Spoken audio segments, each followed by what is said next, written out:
Hi friends, ఇంటింటి Ramayana serial ఇవాళ ఎపిసోడ్లో అయితే పల్లవి చేసే కుట్రలు మొత్తం బయటపడిపోతాయి. ఇక అందరికీ నిజం తెలిసిపోయేసరికి ఫ్యామిలీ ముందు పల్లవి అయితే దోషిలా నిలబడుతుంది అనమాట. ఇక ఒక్కొక్కరు పల్లవి మీద అయితే తెగరిచ్చిపోతారు. ముఖ్యంగా కమల అయితే పల్లవిని చంపేస్తానని చెప్పేసి గొంతు పిసికి నానా రచ్చ చేస్తారనమాట. ఇక పార్వతి రాజేంద్ర ప్రసాద్ అయితే పల్లవి ముఖం చుట్టానికి కూడా అసహ్యంగా ఉందని చెప్పేసి బాగా తిడతారు. అసలు ఇవాళ ఎపిసోడ్లో ఏం జరిగింది ఏంటి అనేది చెప్తాను. వీడియోని స్కిప్ చేయకుండా చివరి వరకు చూడండి ఫ్రెండ్స్. వీడియోని లైక్ చేసి ఛానల్ని సపోర్ట్ చేయండి. అవనీని అయితే తన బాస్కి పరిచయం చేయడానికి అని చెప్పేసి అక్షయ్ అయితే చాలాసేపు ఆడతాడనమాట. ఇక చివరికి ఐ లవ్ యూ చెప్పించుకొని అవని అయితే వస్తుంది. ఇక అవని చేయి పట్టుకుని మరి తన బాస్ దగ్గరికి అయితే తీసుకుని వెళ్తాడనమాట అక్షయ్.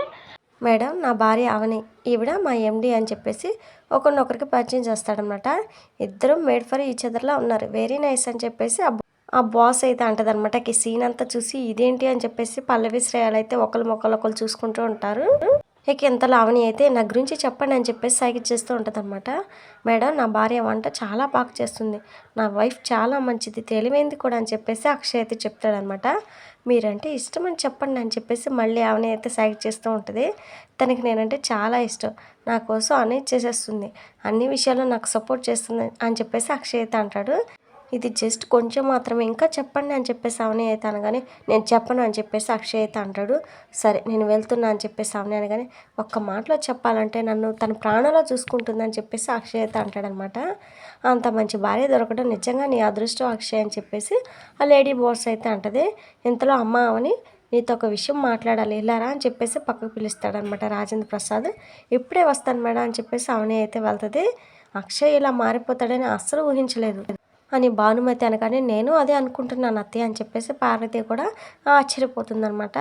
ఏంటి మావి గారు పిలిచారు అని చెప్పేసి అవని అడగగానే అక్షయ్ తప్పకుండా వస్తాడని నువ్వు మీ అత్తయ్యకి చెప్పావు, నువ్వు చెప్పినట్లే వాడు వచ్చాడు, వాడు రావడానికి కారణం నువ్వే అని నాకు అర్థమైంది. రానన్న కూర్చున్నవాడు రావడమే కాకుండా నీతో మాట్లాడుతున్నాడు, నీ గురించి గొప్పగా చెప్తున్నాడు, ఇదంతా నేను నమ్మలేకపోతున్నానమ్మా, ఏం చేసావని చెప్పేసి రాజేంద్ర ప్రసాద్ అయితే అడుగుతాడనమాట. మొన్న ఏదో మనసు బాగోలేక నేను పెరిగిన ఆశ్రమానికి వెళ్ళాను మావయ్య గారు. ఆశ్రమంలో నేను సుధారాణి గారితో మాట్లాడుతూ ఉండగా ఇక మాటల సందర్భంలో ఆయన ఇంటర్వ్యూకి వెళ్ళిన టాపిక్ గురించి చెప్పినప్పుడు ఆయన ఏ కంపెనీకి జాబ్ కోసం వెళ్ళారో ఆ కంపెనీ ఎండీ గారు ఆవిడకి బాగా తెలుసని చెప్పారు. ఆయన ఆల్రెడీ కొంతమందిని నమ్మి సంతకాలు చేసి దారుణంగా మోసపోయారు కాబట్టి ఎందుకని మంచిదని ఆ కంపెనీ ఎండీ గారు ఎలాంటి వారని ఆ వార్డెన్ని అడిగాను. ఆ ఎండీ గారు తన దగ్గర పనిచేసే వాళ్ళ గురించి కన్నా వాళ్ళ ఫ్యామిలీల గురించి ఎక్కువగా ఆలోచిస్తారు. ఫ్యామిలీని నెగ్లెక్ట్ చేసేవాడిని అసలు క్షమించాలని తెలిసింది మావయ్య గారు. కష్టాల్లో ఉన్న వారికి హెల్ప్ చేస్తారని, అనాథ శరణాలయాలకి విరాళాలు ఇస్తారని గొప్పగా చెప్పారని చెప్పేసి అవని అయితే అంటుందన్నమాట. నువ్వు చెప్పిన ఎండీ ఎవరో కదమ్మా, నా కాలేజ్ మేట్, నాకు మంచి ఫ్రెండ్ కూడా. నేను మన కంపెనీ చైర్మన్గా ఉన్నప్పుడు 2-3 బిజినెస్ మీటింగ్లో కూడా కలుసుకున్నాను చెప్పేసి రాజేంద్ర ప్రసాద్ అయితే అంటాడు. ఆ ఎండీ గారు మీ ఫ్రెండే అని నాకు తెలుసు మావయ్య గారు, మీరిద్దరే పేర్లు పెట్టి పిలుచుకోవడం మాట్లాడుకోవడం నేను కిచెన్లోంచి చూశాను. ఫ్యామిలీని నెగ్లెక్ట్ చేసే వాళ్ళని ఆవిడ అస్సలు క్షమించడని తెలుసుకున్నా కాబట్టి ఆవిడ వ్రతానికి వస్తే ఆయన కూడా వస్తారని ఆలోచించానని చెప్పేసి అవని అయితే చెప్తుంది అనమాట. అలా అవని ఏం చేసిందో అనేది ఫ్లాష్ బ్యాక్లో చూపిస్తారు. అక్షయ్ అయితే తాపి కూర్చొని ఫ్రూట్స్ తింటూ ఉండగానే బాస్ అయితే కాల్ చేస్తారనమాట. ఎండీ గారు ఫోన్ చేస్తున్నారేంటి, నమస్తే మేడం చెప్పండి అని చెప్పేసి అంటాడు. ఎక్కడున్నావు అని చెప్పేసి అడిగితే ఇవాళ సండే కదా ఇంట్లోనే ఉన్నాను మేడం అని చెప్పేసి అంటాడనమాట. నువ్వు చేసిన పని ఏమైనా బాగుందా అని చెప్పేసి ఆవిడైతే అడుగుతుంది. మీరు చెప్పిన టైం కంటే ముందే ఆ ఫైల్ రెడీ చేసి మీకు మెయిల్ చేశాను కదా అని చెప్పేసి అంటాడు. నేను అడిగింది ఫైల్ గురించి కాదు, మెయిల్ గురించి కాదు, ఈరోజు మీ ఇంట్లో సత్యనారాయణ స్వామి వ్రతం చేస్తున్నారంట కదా అని చెప్పేసి ఆ చాముండేశ్వరి అయితే అడుగుతుందనమాట. ఆ విషయం ఎవరికెలా తెలిసింది అబ్బా అని చెప్పేసి అక్షయ్ అనుకుంటాడు. మొన్న నన్ను పూజకి రమ్మని పిలవలేదే, దేవుడి పూజలకి ఎవరు పిలవకపోయినా వెళ్ళాలి, నాకు పూజలు అంటే చాలా ఇష్టం, అందుకే నువ్వు పిలవకపోయినా నేనే వస్తున్నాను. మీది హ్యాపీ ఫ్యామిలీ అని నాకు చెప్పావు కదా, అలాంటి ఫ్యామిలీ అంటే నాకు చాలా ఇష్టం, మీ ఫ్యామిలీని కూడా చూడాలనిపించింది, నేను మీ ఇంటికే వస్తున్నాను, నేను ఆల్రెడీ స్టార్ట్ అయ్యాను, అక్కడే కలుద్దాం అని చెప్పేసి ఫోన్ కట్ చేస్తానమాట. ఈవిడేంటి ఇలాంటి షాక్ ఇచ్చిందని చెప్పేసి అమ్మో ఇప్పుడు కానీ నేను అక్కడ లేకపోతే నా పైన అయిపోయినట్లే అని చెప్పేసి అక్షయ్ అయితే పరిగెత్తుకుంటూ వచ్చేస్తాడనమాట. ఇక ఆ వాడిన ద్వారా మన ఇంట్లో వ్రతం జరుగుతున్నట్టు తెలిసేలా ఆవిడకి వచ్చేలా నేనే చేశాను, ఆయన ఇక్కడికి రావడానికి కారణం అదే మావయ్య అని చెప్పేసి విషయం అయితే చెప్తారనమాట. చాలా మంచి పని చేసావమ్మా, నీ తెలివితేటలు ఎలా మెచ్చుకోవాలో కూడా నాకు తెలియడం లేదు, ఇప్పుడు ఆ ఎండీని అడ్డం పెట్టుకుని వాడితో మనం ఒక ఆట ఆడుకోవచ్చు అని చెప్పేసి రాజేంద్ర ప్రసాద్ అయితే నవ్వుకుంటాడు. ఇక తర్వాత అవనిని పిలిచి శ్రీకర్ అయితే అసలు మ్యాటర్ అయితే చెప్తాడనమాట. ఏంటి శ్రీకర్ ఏమైంది, ఇందాక నుంచి నాతో ఏదో చెప్పాలని ట్రై చేస్తున్నావు, దేని గురించి అని చెప్పేసి అడుగుతుందనమాట. అదే వదిన, నువ్వు చక్రధర్ మావిని ఒక కంట కనిపెట్టమని చెప్పావు కదా, నువ్వు చెప్పిన పని ఒక కొలిక్కి వచ్చింది వదిన. ఒకసారి మనకి చక్రధర్ మావయ్య బిజినెస్ పార్ట్నర్ రోడ్డు మీద కనిపించాడు. అతను ఫాలో చేస్తూ వెళ్తే అతను చక్రధర్ మావయ్యతో మాట్లాడుతూ మనకి రెడ్ హ్యాండెడ్కి దొరికిపోయాడు కదా. కానీ ఆ రోజు ఏమందో అతను మనకి ఇంట్లో కనిపించలేదు. ఆ రోజు నుంచి వాడిని నేను వెతుకుతూనే ఉన్నాను వదిన. నిన్న హఠాత్తుగా వాడు నాకు మళ్ళీ కనిపించాడు. వాడిని పట్టుకొని 4 తన్నాను. వాడు ఆల్మోస్ట్ నిజం చెప్పేటట్టే ఉన్నాడు. నేను తొందరపడకుండా వాడిని బంధించి ఉంచాను. వాడు ఇప్పుడు నా హ్యాండ్ ఓవర్లోనే ఉన్నాడు. వాడిని ఇప్పుడు ఇక్కడికి తీసుకొస్తాను, వాడి చేత నిజం చెప్పిస్తాను. అప్పుడు మన ఆస్తి పోవడానికి ఎవరు కారణమో వాళ్ళు దొరికిపోతారు. అన్నయ్య మీద ఉన్న నిందలు పోయి అన్ని అపార్థాలు తొలగిపోతాయి. అంతేకాదు వదిన, మనం ఎన్నాళ్ళ నుంచో నిరూపించాలని తపన పడుతున్న పల్లవి పేరు బయటకు వస్తుంది. ఈ సత్యనారాయణ స్వామి వ్రతంలో కనుక మనం ఆ పని చేస్తే నువ్వు ఇన్నాళ్ళు అనుభవిస్తున్న కష్టాలకి ఫుల్ స్టాప్ పడుతుంది. అమ్మ నిన్ను అపార్థం చేసుకోవడానికి, మన కుటుంబం మొక్కలు కావడానికి కారణం పల్లవి అని తెలుస్తుంది. దాంతో నీ మీద ఎలాంటి తప్పు లేదని అన్నయ్యతో సహా అందరికీ తెలిసిపోతుంది. అందరు నిన్ను క్షమించమని అడుగుతారు. తర్వాత మనం అంతా కలిసిపోతాం. నువ్వు అన్నయ్య మళ్ళీ కొత్త జీవితం ప్రారంభించవచ్చు. నువ్వు అని వదిన వాడిని ఇక్కడికి తీసుకొని వస్తానని చెప్పేసి శ్రీకర్ అయితే అంటాడు. అయితే వీళ్ళ మాటల్ని గుంట నక్కల పక్క నుంచి పల్లవి అయితే విని షాక్ అవుతుందనమాట. ఇంతలోనే శ్రీకర్ అని చెప్పేసి ఆ ఫ్రాడ్ గాడిని తీసుకొని వస్తాడనమాట. రే, ఇప్పుడు నేను వదినతో మాట్లాడుతున్నారా, వీడిని తీసుకొద్దామని, నేనే నీ దగ్గరికి వద్దామనుకున్నాను, ఈలోపు నువ్వే వీడిని తీసుకొచ్చావు అని చెప్పేసి శ్రీకర్ అయితే అంటాడనమాట. ఇంతలో ఏం జరుగుతుందని అందరూ వస్తారు.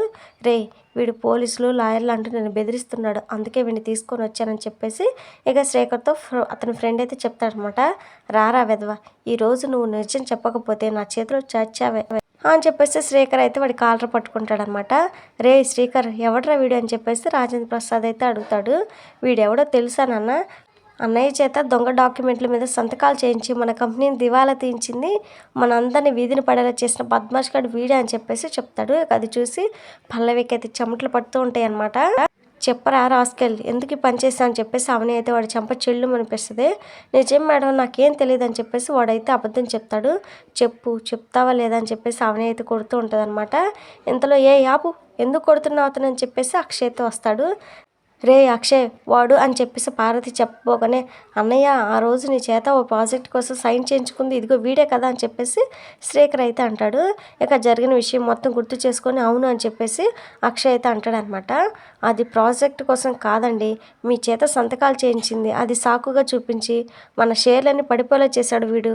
దాంతో మన ఆఫీస్కి మనకు కాకుండా పోయిందని చెప్పేసి ఆమె అయితే చెప్తుంది అనమాట. ఇక అక్షయ్ కూడా వాటి కాలర్ పట్టుకుని, రే నీకేం తెలియదు అంటావేంట్రా, ఆ రోజు సంతకాలు పెట్టించుకుంది నువ్వే కదా, చెప్పు ఎందుకు అలా చేసావు అని చెప్పేసి నన్ను తగిలిస్తాడు.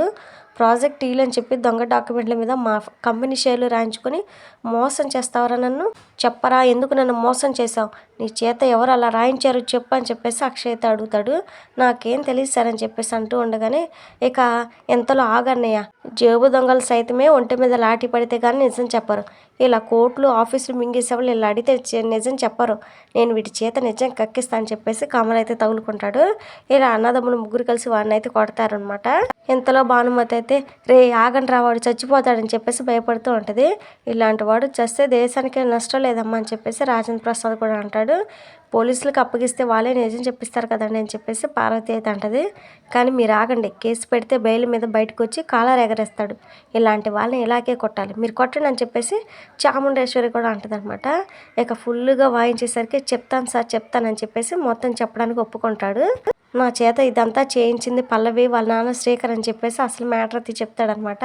అది వినగానే అందరూ షాక్ అయిపోతారు. ముఖ్యంగా అక్షయ్, పార్వతి, శ్రేయాలు అయితే అలానే చూస్తూ ఉంటారు అనమాట.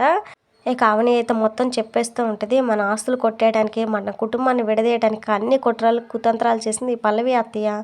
ఆ రోజు ఈ ఆస్తి మొత్తాన్ని నా పేరు మీద నేను రాయించుకున్నట్లుగా మన ఫ్యామిలీ లాయర్ చేత రాయించింది, ఆ లాయర్ చేత అబద్ధం చెప్పించింది కూడా ఈ పల్లవే. తగిన సాక్ష్యాధారం లేకుండా నేను చెప్తే మీరెవరు నమ్మరని ఎన్నాళ్ళు పల్లవి గురించి మీకు ఎవరికి చెప్పలేదు. తన బుద్ధి మార్చుకోమని ఎన్నోసార్లు చెప్పాను, అయినా కానీ తను మార్చుకోలేదు. ఇక ఎంతలో శ్రీకర్ కూడా వదినకి తెలిసినని తెలియకపోయినా ఈ పల్లవి చేస్తున్న అరాచకాలు నాకు కూడా తెలుసు అని చెప్పేసి అంటాడనమాట. ఇక ఎంత పని చేసావి నువ్వు, నిన్ను అని చెప్పేసి పల్లవి మీద చేయెత్తుతాడు కమలో. ఇక తప్పైపోయింది బావ, తప్పైపోయింది అని చెప్పేసి పల్లవి అయితే అడుగుతూ ఉంటుంది.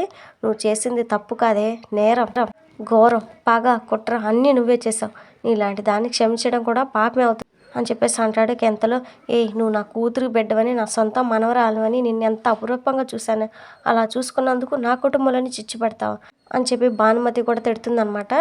నువ్వు చేసిన పనికి నిన్ను నరికి పోగులు పెట్టిన పాపం లేదని చెప్పేసి రాజేంద్ర ప్రసాద్ అయితే అంటాడు. ఓసేయ్ పాపాత్మురాలా, నీకేం అన్యాయం చేసావని ఎంత దారుణానికి ఒడిగట్టావు, నాకు నా కుటుంబాన్ని మంచిగా చేస్తున్నట్టు నటించి అవని మీద నాకు ద్వేషం పెరిగేలా చేసావు కదే, నేనే నీ గురించి తెలుసుకోలేకపోయాను అని చెప్పేసి పార్వతి కూడా తిడుతుందనమాట.